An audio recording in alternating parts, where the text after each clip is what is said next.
Bienvenidos al podcast del Centro de Estudios sobre Procesos Constitucionales NATICUM, el espacio que une derecho y tecnología. Aquí podrás aprender sobre derecho constitucional, fiscal, administrativo y derechos humanos. ¿Qué tal? Bienvenidos al episodio número 7 del podcast NATICUM. En esta ocasión vamos a hablar sobre un amparo en revisión, en específico del 1388/2015. Y para esto me acompaña la abogada Citlali, quien es abogada en el Centro de Estudios sobre Procesos Constitucionales NATICUM. Citlali, ¿cómo estás? Muy bien, Emanuel, muchas gracias. Muy emocionada de estar hoy aquí y sobre todo discutiendo un tema tan interesante. Tan interesante que tiene que ver con el tema del derecho a la salud y el aspecto de el tener el derecho a del aborto, ¿no? Claro. Es un tema también delicado, es un tema sensible. Así que vamos a empezar. Voy a platicarles un poco sobre qué fue lo que ocurrió. ¿Cuál fue el caso? Pues resulta que en 2013 la señora de nombre Marisa fue informada de su embarazo. Esto en la Ciudad de México. Sin embargo, los doctores le hicieron saber que su embarazo era de alto riesgo. ¿Por qué? Porque tenía la condición, primero, de que había sido sometida a una cirugía de bypass gástrico. Tenía además 41 años y presentaba un problema de sobrepeso.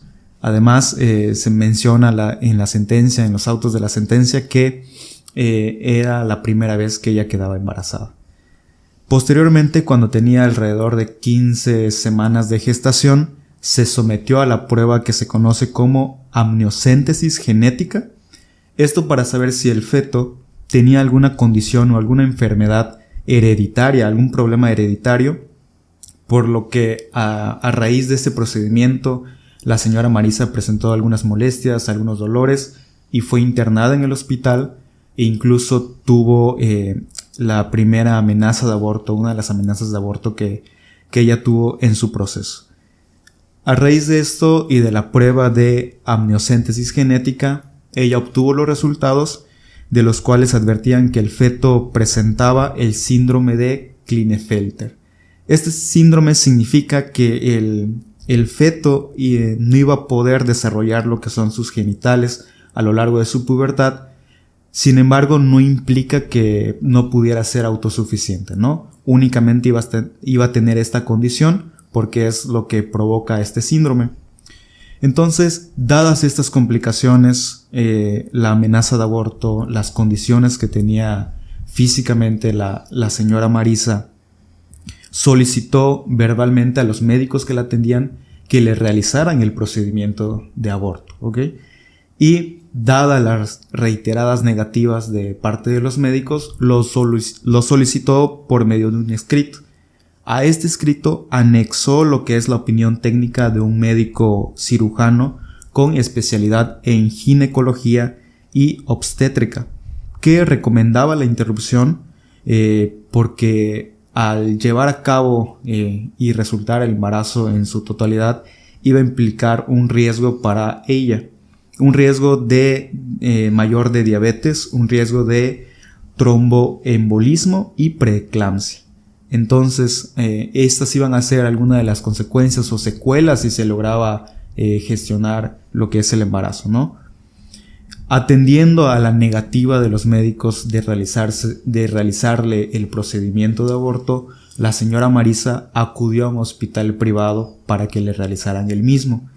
Entonces fue a un hospital privado, el hospital privado pues evidentemente sí aceptó y sí realizó el procedimiento, por lo que, y digo recordando que ella hizo la solicitud por medio de un escrito, el 20 de noviembre de 2013, recibió por medio de correo electrónico la negativa de los médicos.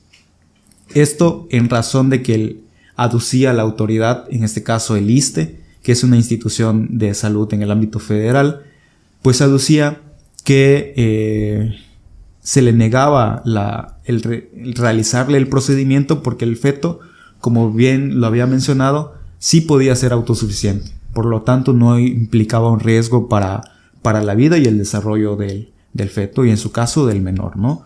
Sin embargo, veremos más adelante que si bien implicaba que iba a ser autosuficiente, lo que la autoridad dejó de atender eran los riesgos y consecuencias que podría sufrir la mujer en este caso. Así es, Emanuel. Dándole continuidad al asunto, podríamos ahora inducirnos en cuáles fueron los actos reclamados. Y bueno, en primera instancia tenemos la negativa por parte de las autoridades de realizar la interrupción legal del embarazo por motivos de salud. En segundo lugar tenemos la discriminación implícita en los artículos 333 y 334 del Código Penal Federal, que tácitamente prohíben pues la interrupción legal del embarazo por motivos de salud. De igual forma, del Congreso de la Unión se reclama la aprobación de estos artículos 333 y 334 del mencionado ordenamiento legal, ya que se entiende como la concretización del acto de discriminación que han sufrido las mujeres. En la misma línea tenemos del presidente de los Estados Unidos mexicanos la promulgación y la orden de publicación de los artículos 333 y 334, también del Código Penal Federal, ya que dicha normativa es un acto de concretización de un histórico proceso de discriminación contra las mujeres. ¿Cuáles fueron los derechos fundamentales transgredidos? Pues bueno, la señora Marisa tuvo como derechos fundamentales violados los establecidos en el artículo 1 y 4 de la Constitución, el artículo 1, 2 y 11 de la Convención Americana sobre Derechos Humanos, el artículo 12 del Pacto Internacional de Derechos Económicos, Sociales y Culturales, el 2, el 3, el 12 y el 24 de la Convención sobre la Eliminación de todas las formas de discriminación contra la mujer. Bueno, Manuel, continuando con el asunto, ¿cómo es que llegó el asunto a la Corte?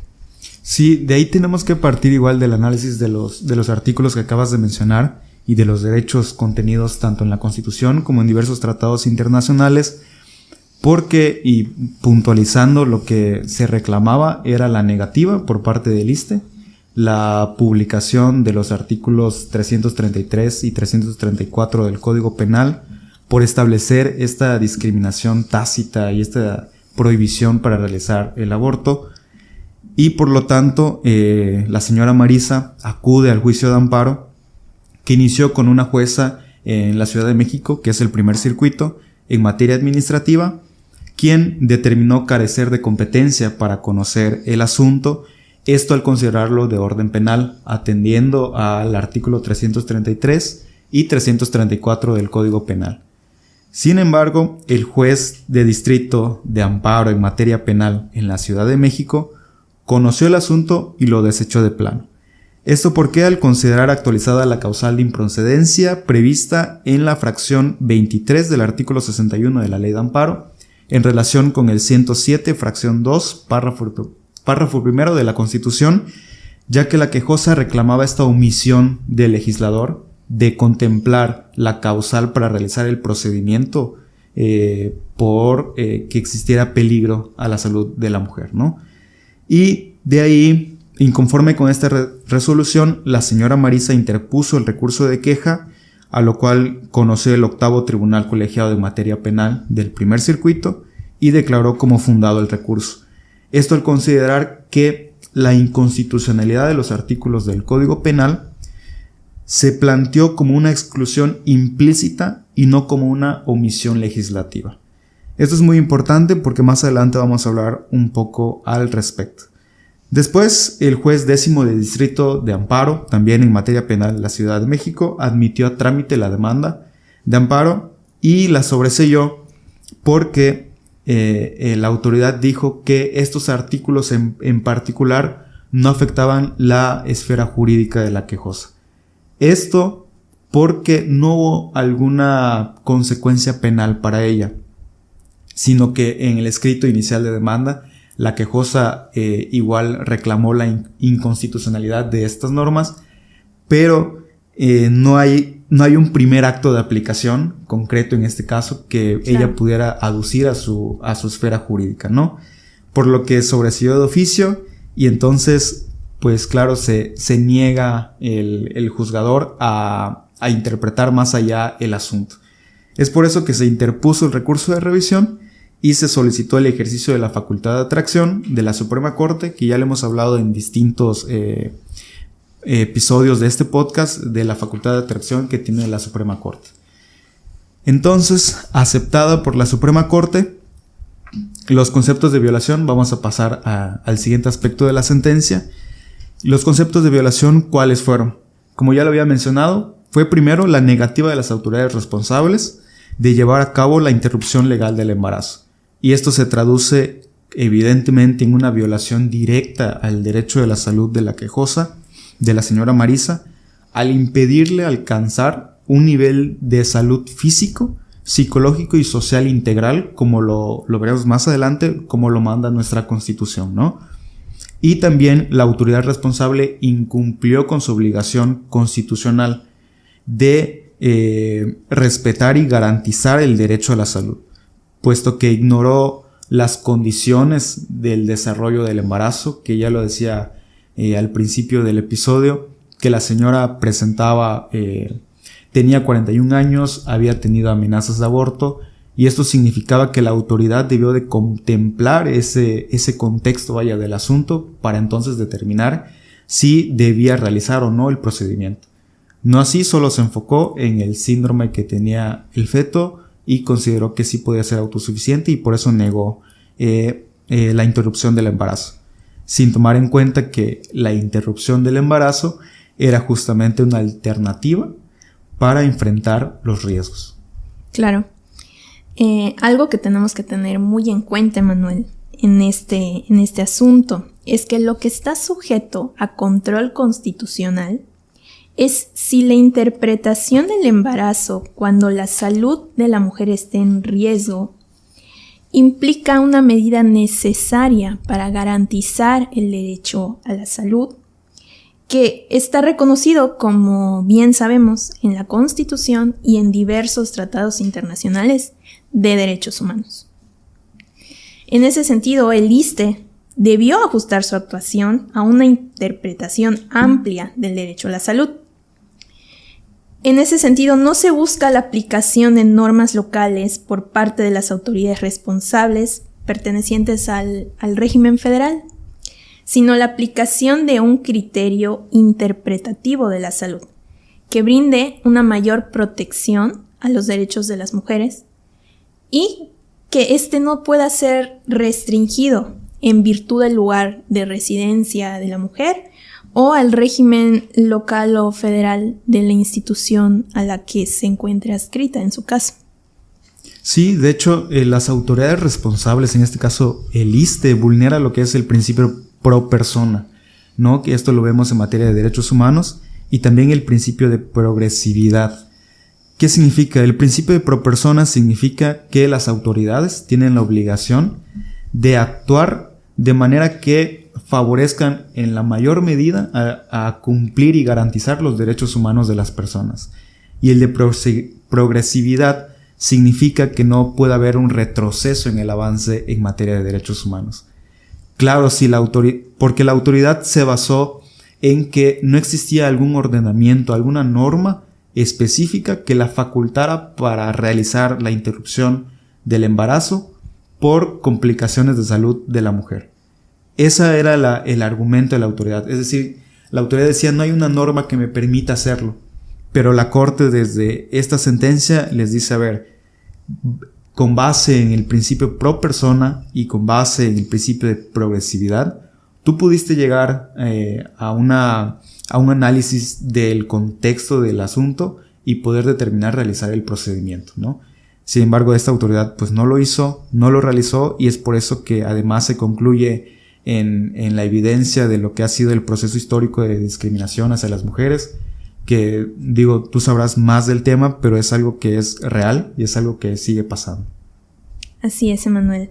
No podemos perder de vista que existe en el asunto la ausencia de una disposición expresa que permita la interrupción legal del embarazo por motivos del derecho a la salud y su salvaguarda. Estamos notando que evidentemente se concibe a la mujer como un ente biológico cuyo principal papel es la procreación. En ese sentido, los artículos impugnados se basan en estereotipos de género, evidentemente, que valoran a las mujeres como base de la función reproductiva, meramente reproductiva, y su función primordial como madres y como, personas meramente de familia. Además, repercuten en el diseño, la planeación y todo lo que lleva el trasfondo de un proyecto de vida personal. Fue incorrecto que la autoridad responsable argumentara que el síndrome detectado que al principio nos explicabas del feto no era compatible con una vida sana, no era incompatible con ello, pues tal manifestación no es realmente congruente con la solicitud que se planteó. Lo que la señora Marisa buscaba desde un principio, pues evidentemente no era eso, y la autoridad responsable intentó tomar otro camino, ¿no?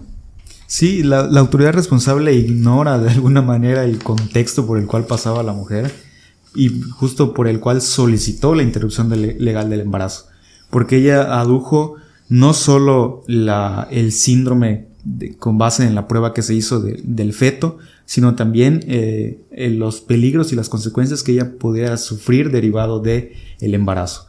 Entonces el objeto ya no es solo la interrupción del embarazo, sino que también era la declaratoria de la inconstitucionalidad de las normas y el acto impugnado, en este caso de la negativa de la interrupción por parte del ISSSTE, y además lo que se solicitaba era la reparación integral del daño sufrido por la violación de los derechos humanos. Claro que si dejamos de estudiar las violaciones de los derechos humanos en este asunto, porque hay que tomar en cuenta de los hechos que ella se realizó el procedimiento con un hospital privado. Esto significa que al recibir la negativa por parte del ISSSTE, ella ya no estaba embarazada, sino que ya había realizado el procedimiento de interrupción legal del embarazo. Sin embargo, esto no significa que el juicio de amparo no pueda proseguir. ¿Por qué? Porque significaría vaciar de contenido una de las principales tareas del juicio de amparo en relación con los derechos humanos, que es buscar la protección más amplia justamente de los derechos humanos contemplados en nuestra Constitución. Así es, Emanuel. Continuando con el asunto, ¿qué fue lo que determinó la Suprema Corte de Justicia de la Nación? La primera sala consideró que fue correcto la decisión del juez de tener actualizada la causal de sobreseimiento prevista en la fracción 12 del artículo 61 de la Ley de Amparo, pues en el caso no existía un acto concreto de aplicación implícito o explícito de los artículos 133 y 134 del Código Penal Federal que afecte la esfera jurídica, ya que el oficio solo se desprende tal cual de la Ley General de Salud. Respecto del acto reclamado relativo a la negativa de practicar la interrupción del embarazo por motivos de salud, el juez de distrito consideró actualizada la causal de improcedencia contenido en la fracción 22 del artículo 61 de la Ley de Amparo, por considerar que no sería jurídicamente imposible que la eventual concesión del amparo, como antes argumentaba, surtiera algún efecto en virtud de que el objeto o materia de dicho acto dejó de existir. Recordemos que, ante una institución privada, la señora Marisa ya se había sometido a la interrupción. Sin embargo, el objeto perseguido ya no era la interrupción del embarazo, sino la reparación integral del daño por la violación a los derechos humanos denunciados en el amparo.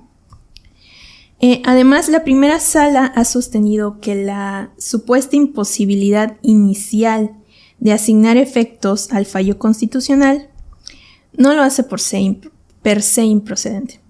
El juicio de amparo no puede privar la eficacia al juicio constitucional para proteger y restaurar los derechos humanos que en este caso se vieron violados. Claro, porque el simple procedimiento que ella realizó y ya no estaba más embarazada, no significa que entonces pues ya ahí terminó el asunto y la autoridad responsable pues ya se lavó las manos y en la próxima, ¿no? Porque atentaríamos contra los valores incluso de nuestra Constitución y del artículo 1 en el que nos garantiza el respeto a nuestros derechos humanos. Y entonces, para analizar este asunto tenemos que entrar también al parámetro de regularidad constitucional, es decir, el derecho a la salud, ¿en dónde estaría contemplado? Pues bien, como sabemos, está contemplado en nuestro artículo 4 de nuestra Constitución, en el que nos dice que toda persona tiene derecho a la protección de la salud. La ley va a definir las bases y las modalidades para el acceso a los servicios de salud y va a establecer la concurrencia de la Federación y las entidades federativas, ¿no? A raíz de esto, la Suprema Corte ya se ha pronunciado en diversas ocasiones sobre qué es el derecho humano de la salud y, en conclusión, podremos decir que es el derecho de toda persona al disfrute más alto del nivel posible de salud física y mental. Además, nos dice la Suprema Corte que es justiciable en todas las dimensiones de nuestra vida. Además, el artículo 12 de la Convención para la Eliminación de todas las formas de discriminación contra la mujer prevé la obligación de los estados de tener las medidas apropiadas para garantizar este derecho humano. Es decir, contar con personal, contar con establecimientos, contar con las condiciones que logren las condiciones de igualdad entre el hombre y la mujer y el acceso a los servicios de atención médica, inclusive si se refieren a lo que es la planificación familiar, como resulta en este caso. Y es de alguna manera el enfoque constitucional que le podemos dar a raíz del análisis del artículo 4 de nuestra Constitución y a raíz de los criterios de la Suprema Corte, que nos ha dicho el derecho a la salud es que la persona tenga el acceso y el disfrute al nivel más alto de vida posible, tanto física como mental. Claro que en este asunto, de alguna manera, la autoridad responsable, como en su caso el ISSSTE, impedía lograr lo que la Suprema Corte y nuestra propia Constitución establece, de que la señora Marisa pueda acceder al derecho a la salud por esta negativa de realizar el procedimiento de aborto, ¿no? Por desviar la atención de lo que ella solicitaba, que era que ella tenía las condiciones en sí misma físicas, que era el sobrepeso, era que tenía 41 años de edad, que era la primera vez que estaba embarazada. Luego ella anexó también la opinión de su ginecólogo que decía, bueno, si llevas este embarazo podrías tener las complicaciones como es diabetes, como es la preeclampsia. Entonces, claro que la garantía fundamental del derecho a la salud resultó violado en esta parte. Por lo tanto, el juicio de amparo sí es procedente en virtud de que no porque ya deje de existir el feto o el embarazo significa que ya terminó el asunto, sino que tiene que haber una reparación integral de los daños, tanto psicológicos como emocionales, como lo veremos pues más adelante. Así es, Emanuel. Continuando, ¿cuáles son las características que debe guardar el derecho a la salud? Aquí es muy importante y no podemos perder de vista lo establecido en el Comité de Derechos Económicos, Sociales y Culturales en su observación general número 14. Ello, por supuesto, respecto al derecho a la salud. Podemos desprender de su lectura los niveles de obligaciones, primeramente de respeto, seguido por la protección y por la garantía del derecho a la salud. Referente meramente a las características, tenemos la disponibilidad, la accesibilidad, la aceptabilidad y, por supuesto, la calidad. Podemos sostener en ese aspecto que toda mujer tiene derecho a beneficiarse de cuantas medidas le permitan gozar del mejor estado de salud que pudiera alcanzar. Entre ellas, pues, se encuentra el acceso universal a los servicios más amplios de salud sexual y reproductiva, incluidos, por supuesto, los asociados con el embarazo en todas sus etapas, en todas sus vicitudes, sin ningún tipo de coacción o discriminación. Ello, por supuesto, abarca la obligación del Estado a prevenir razonablemente los riesgos asociados con el embarazo y con el aborto inseguro, lo que a su vez abarca tanto una valoración adecuada, oportuna y exhaustiva de los riesgos que el embarazo representa para la restauración de la salud y para el respeto y la continuidad del proyecto de vida de las mujeres, atendiendo, por supuesto, a esta discriminación histórica que, por supuesto, se observa en cuanto a los derechos de la mujer. Sí, sobre todo que el derecho a la salud, entendido en términos amplios, no solo abarca, desde esta perspectiva, digo, no solo es del derecho a la vida, del derecho a la dignidad, sino que también supone el concepto de bienestar y, como bien dices, del proyecto de vida. Es decir, cada persona, ya sea hombre y mujer, tiene un proyecto de vida. Claro que un fenómeno como puede ser un embarazo puede complicar, puede representar obstáculos para la propia realización del proyecto de vida. Y esto tiene que ver, una vez más, con la característica de los derechos humanos, que es el de interdependencia. Los derechos humanos son valores fundamentales que no los podemos estudiar de forma aislada, sino que cada uno tiene importancia respecto con el otro. No puedes concretar y garantizar un derecho, por ejemplo, el derecho a la educación, si no concretizas primero y garantizas primero el derecho a la salud. En este caso, el derecho a la salud es muy importante porque además contempla el proyecto de vida como son las mujeres, y incluso la primera sala consideraba que cuando una mujer solicita un servicio específico que solo ellas pueden requerir y necesitar, y estos se les niegan, ahí se prenden las alarmas porque estamos discriminando absolutamente de un servicio que solo ellas necesitan y que se los negamos. Entonces hay que tener mucho cuidado con el tema de garantizar el derecho a la salud, y sobre todo bajo una perspectiva de género, y involucrarnos un poco más y atender un poco más el contexto, ya sea social y cada vez de las mujeres, ¿no? Bajo qué condiciones viene a solicitar. Bajo esa premisa hay que estudiar ahora sí que pues los servicios que las mujeres pueden solicitar. Y claro, respecto de los derechos sexuales y reproductivos, tiene que ver con el principio de dignidad de las personas, tiene que ver con el derecho que tienen de la autonomía y la intimidad, y uno de sus componentes esenciales significa que las mujeres tienen la libertad de autodeterminar su valoración reproductiva, y que ya está incluso protegida por el artículo 4 de nuestra Constitución. Lo decía hace poco que es nuestro marco constitucional, porque desde el artículo 4 se reconoce el derecho a la salud de todas las personas. Así es, Emanuel. Tenemos que recalcar que la decisión sobre la propia salud, como lo es terminar el embarazo, de ninguna manera puede ser interferida arbitrariamente. Y además debe existir toda la infraestructura para poder llevarla a cabo. Además de esto, en observancia a los principios de disponibilidad, accesibilidad, aceptabilidad, tener también este respeto y la garantía de calidad para brindar el mejor servicio posible a las mujeres que desean someterse a la interrupción legal de su embarazo.